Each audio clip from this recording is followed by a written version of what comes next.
그 다음에 우리는 얘기를 하게 되잖아요. 말을 하게 돼. 말을 하면 첫 번째 뭐가 들립니까? 음성이 들립니다. 그 복명과항에 보니까 거기 듣는 사람들이 첫 마디, 첫 음이 딱 들리는데 하고 놀라는 거예요. 첫 음. 복면을 쓴 그 가수가 첫 음을 이렇게 딱 내뱉었는데 이야 하고 감탄을 해. 탄성을 올려. 뭘 보고 그럽니까? 그 음성이 맑고 깨끗하고 청아한 음성이 있는가 하면은 탁하고 거칠고 이렇게 돼 있는 음성이 있어요. 그럼 어떤 음성이 좋은 걸까요? 어떤 음성이 좋다 이건 아니에요. 맑고 깨끗하고 청아하고 이런 음성을 가진 사람은 그 주변이 맑고 깨끗하고 청아하고 자기가 하는 일도 그렇게 되기를 원합니다. 그렇기 때문에 까다로워. 까다로운 사람 주변에서는 사람이 이렇게 많은 사람이 거기에 함께 할 수 없습니다. 그러나 그런 정말 어떤 일을 정말 분명하게 섬세하게 깨끗하게 맑고 투명하게 처리해야 될 그런 포지션, 그런 일, 예를 들어서 뭐 예능적인 분야라든가 뭐 전문적인 그 장인 정신에 입각하는 어떤 것을 해내야 되는 그런 일에는 필요하죠. 그런 음성이 있는가 하면은 굵고 탁하고 그냥 그 허스키한 그런 음성이 있어요. 그런 음성은 어떨 것 같습니까? 그런 음성은 역시 선이 굵고 거칠고 그래서 어떤 일을 참 대범하게 굵게 아주 그 큰 그 볼륨으로 해야 될 일에는 그런 사람이 필요하잖아요. 그렇기 때문에 여기 좋다 나쁘다 그런 것은 아니고 우리가 그 사람이 해야 될 역할이 도대체 뭐냐, 어떤 포지션에 있어야 될 사람이냐에 따라서 그 음성도 다르다고 하는 것을 지금 얘기하고 싶은 것입니다. 그런데 그 음성 중에는 향이 있는 음성이어야 좋답니다. 향이 있는 음성이어야 좋은 거예요. 그런데 향이 없는 음성이 있어요. 자, 향이 있단 말은 우리 음향이라는 표현을 쓰잖아요. 향이 있다는 표현은 어떤 그 목소리에 울림이 있다는 뜻입니다. 근데 향이 없단 말은 울림이 없다 이런 얘기죠. 예를 든다면은 북을 우리가 탁 쳐보면은 둥 하고 울리잖아요. 소리가 울린다 이거지. 또 징을 쳐보면은 땅 하고 울림이 있어. 근데 찢어진 북을 한번 쳐보면 어때요? 북 하고 울림이 없죠. 깨진 징을 한번 쳐보면 어때요? 탁 울림이 없어. 여운이 없는 거죠. 자, 이게 문제가 있는 거예요. 이게 울림이 없으면 그 사람의 마음 씀씀이가 뭐랄까 자기 작은 이익에도 연연한 사람이 되는 거예요. 자기 이익에, 작은 이익에 연연하는 사람. 그런 사람하고는 어떤 공익적인 일을 함께 할 수가 없겠죠. 또 어떤 그 회사를 위해서, 회사의 이익을 위해서 내가 어떤 봉사한다, 나를 좀 희생시킨다, 그런 건 아니죠. 그냥 조그만 거 하면서도 나한테는 그럼 뭐가 돌아오는데 인센티브가 어떻게 도는데 내가 뭘 소개했는데 거기에 따른 뭐가 어떻게 되는데 하고 따지게 되는 그런 경우입니다. 그래서 이렇게 음성이 참 갈라지고 깨지고 이렇게 향이 없는 음성을 가지고 있는 사람은 공적인 일을 하면 안 돼요.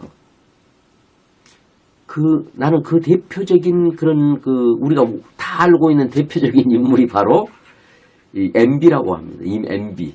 응? 그분 목소리 한번 연상해 보세요. 깨진, 허스키한, 음향이 별로 없는 그런 목소리입니다.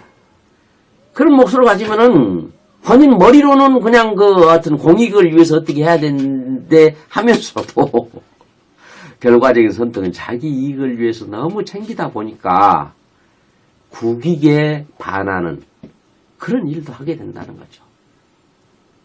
그런 것이 아니고 그냥 당연히 자기 일했으니까 당연히 자기 이익 챙기고 자기 것을 해야 되는 그런 일을 하는 경우라면 상관없겠죠. 그러니까 그런 사람들은 사실은 개인 장사를 해야 되지. 개인 장사. 이익을 챙기기 위한 사업을 하는 그런 포지션이 맞는 겁니다. 그런데 공익을 위해서 또 주위의 모두의 이익을 위해서 어떤 거기에 중심 역할을 해야 되는 그런 사람으로서는 맞지 않다. 이렇게 우리가 볼 수가 있는 거죠. 그 다음에 우리는 언상이에요. 언상은 음성하고 다르죠. 말 솜씨, 응? 말을 어떻게 조리 있게 어떻게 잘 하느냐 하는 것을 우리가 보게 됩니다. 근데 어떤 경우는 말을 너무 잘해요. 청산유수로 그냥 유머스럽게 하면서 한 시간이 언제 갔는지 모르게 그냥 재미나게 이야기를 잘해. 근데 가고 나면 저 친구가 도대체 무슨 얘기를 했지? 좀 무슨 얘기를 했는지 도대체 감이 안 잡힌 경우가 있어요. 응?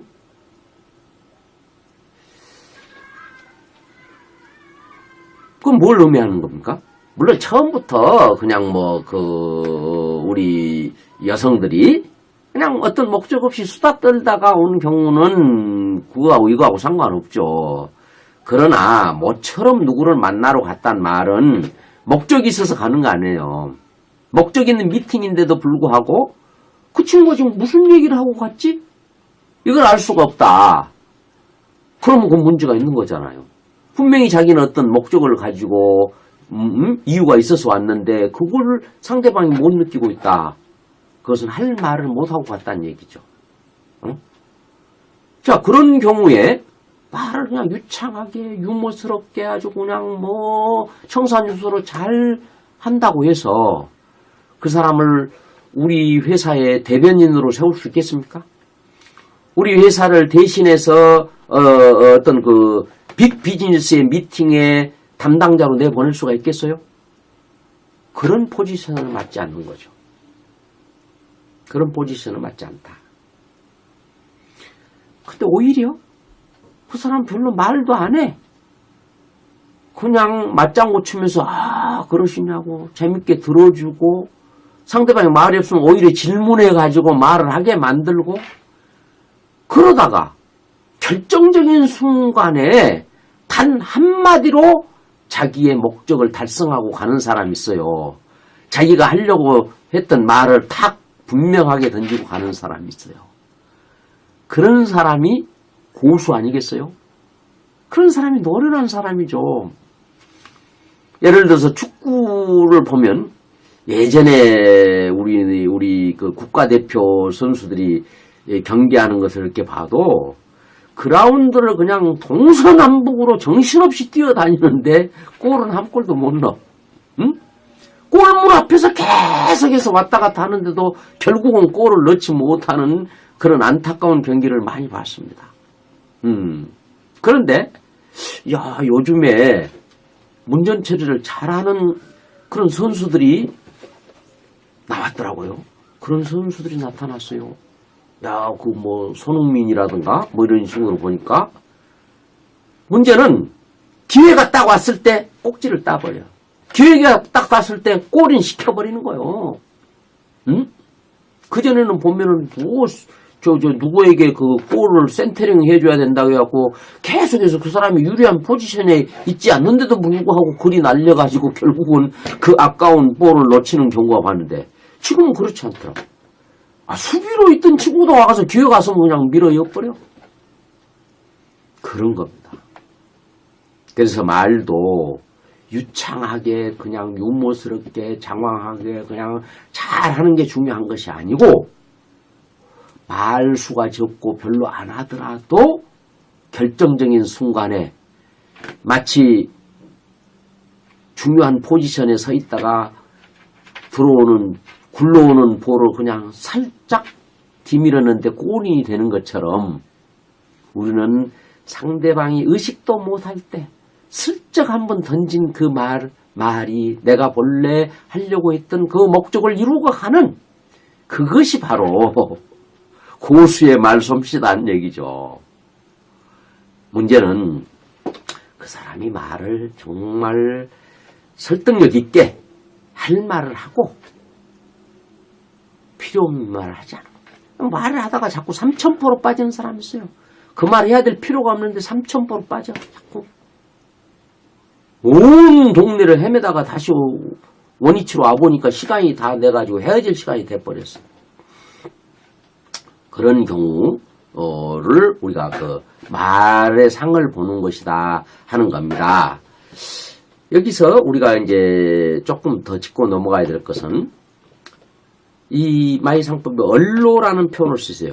말씀 원자에 이슬로자. 말에 무슨 이슬이 맺힙니까? 이 말은 말을 얼버무린다는 얘기죠. 중요한 말, 중요한 어떤 그 표현을 하지 못하고 속으로 웅얼웅얼하니 얼버무리면서 자기 입 속에서 그냥 끝나버려요. 그리고 스스로는 그 사람에게 말했다고 생각을 하고 있어.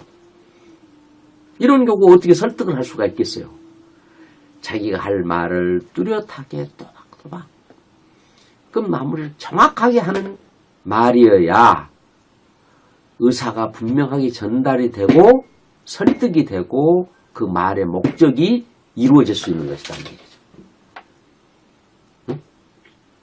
또 어떤 경우를 보면은 말투가 말이죠. 꼭 조폭인 것으로 오해할 만한 말투를 쓰는 사람이 있어요. 말을 거칠게 그냥 응?